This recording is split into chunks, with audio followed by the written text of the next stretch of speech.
Bienvenue sur Africa 24 dans cette nouvelle édition de l'Africa Tonight. Voici les titres de l'actualité. Le scrutin pour l'élection des membres du Haut Conseil des collectivités territoriales, c'était ce dimanche au Sénégal. Environ 36 listes étaient en lice. Au Mali, l'ONG Savama œuvre plus que jamais dans la conservation des manuscrits anciens, manuscrits de Tombouctou, Gao ou de Ségou, dont certains remontent au XIIIe siècle. Puis découverte d'Aïcha Maki, désormais reconnue par ses pairs, la réalisatrice nigérienne aborde des sujets tabous, mais avec une extrême délicatesse.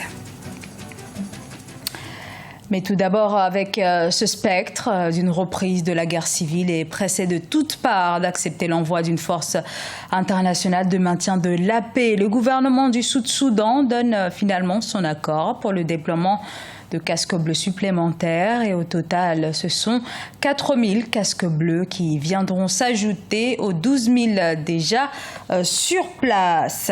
L'actualité politique sénégalaise a été marquée ce dimanche par l'élection des membres du Haut Conseil des collectivités territoriales. Ce scrutin visait à élire 80 membres sur les 150 que doit compter cette institution mise sur pied pour parachever la décentralisation territoriale. Reportage Eladjon Ndiaye.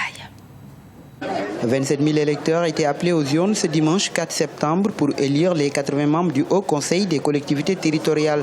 Un scrutin particulier puisque ce sont que les conseillers municipaux et départementaux qui sont appelés à accomplir leur droit de vote. Au centre de vote Adja Mam Yassine Diagne de Dakar, la capitale, 1098 électeurs sont inscrits. Cette élection est particulière.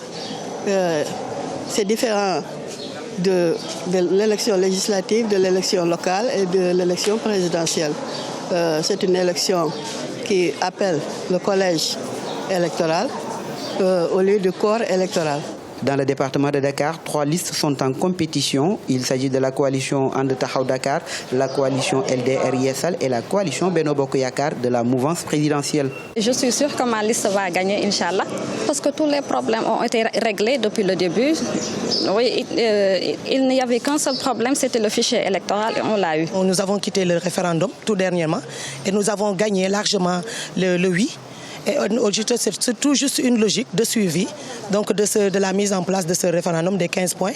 Aujourd'hui, nous sommes pour le Haut Conseil des collectivités territoriales et je crois que ce serait bon aussi que la logique voudrait que le Benno Bokk Yakaar gagne. Et ça va nous permettre de mettre en œuvre le suivi de l'acte 3. Le HCCT est une nouvelle institution créée à l'issue du référendum constitutionnel qui a eu lieu en mars 2016 au Sénégal. 36 listes sont en compétition pour engranger le plus de sièges possible sur les 80 mis en jeu. Pour rappel, c'est un scrutin majoritaire en un tour et la liste qui gagne même une voix de plus remporte les 3 sièges. En plus des 80 conseillers qui seront élus ce dimanche, le président Macky Sall devra choisir 70 autres conseillers, ce qui rendra à 150 l'effectif total du Haut Conseil des collectivités territoriales.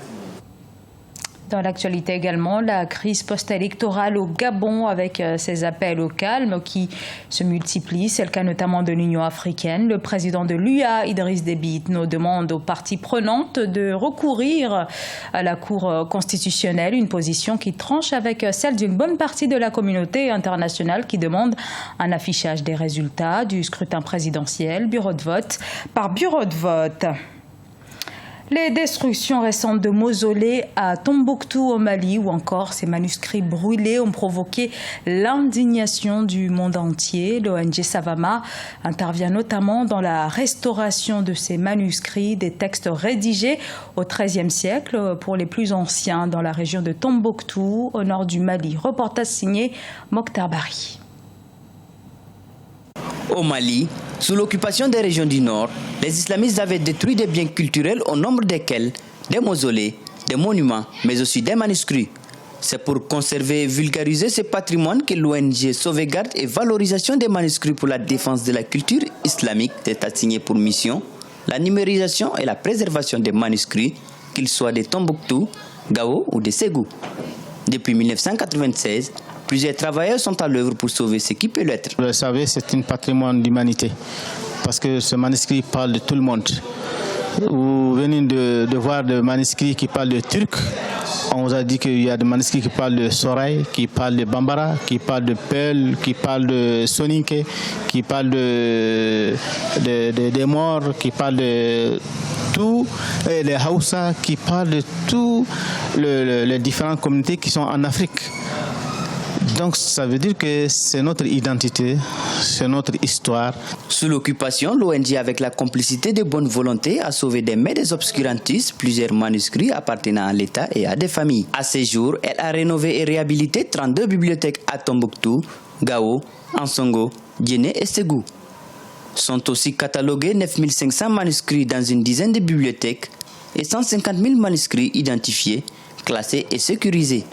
L'atelier est composé de salles de restauration physique, d'un studio de numérisation et d'une salle de stockage des livres répertoriés et restaurés. Donc le fait qu'on a évacué le manuscrit de Tombouctou à Bamako, ça nous a pris beaucoup de temps, on a pris un grand risque, mais Dieu merci quand même, on a arrivé à amener ce manuscrit à Bamako, on les a mis dans d'autres domaines, ils sont bien conservés, on est en train de faire toutes ces différentes activités que vous avez vues, on est en train de faire le répertoire, on est en train de faire leur conservation physique ainsi que leur conservation numérique.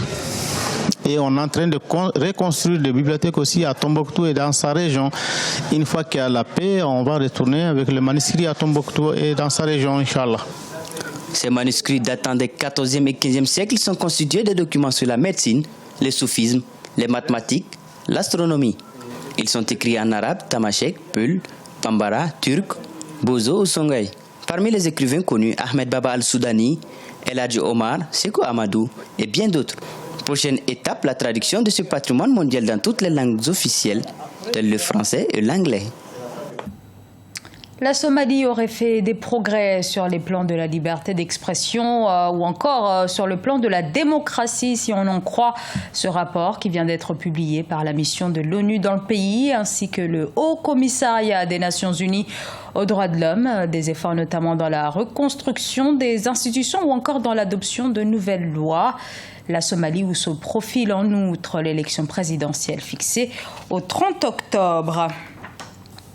Elle est arrivée dans le 7e art il y a tout juste 7 ans, mais ces quelques années ont suffi pour faire d'Aïcha Maki l'une des étoiles montantes du cinéma, et pas qu'au Niger, son pays d'origine. Il faut dire que ses œuvres sont saisissantes, avec toujours cette envie de briser les tabous. Le portrait d'Aïcha Maki par Sadou Alizé Mouktar.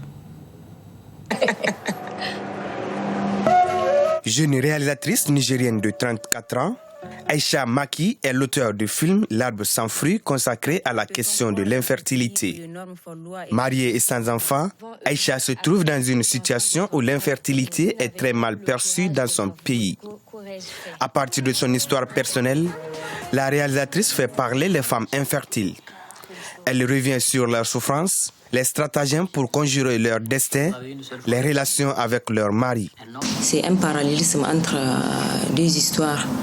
De donner la vie, l'histoire de ma mère qui est morte en couche pendant qu'elle donnait la vie, et mon histoire personnelle d'une femme mariée mais qui après un bon nombre d'années n'arrive pas à donner la vie. Donc c'est un parallélisme entre ces deux histoires-là, mais à travers laquelle histoire personnelle qui est incarnée de vie, j'ai cherché à sonder l'histoire d'autres femmes présumées infécondes dans la société nigérienne.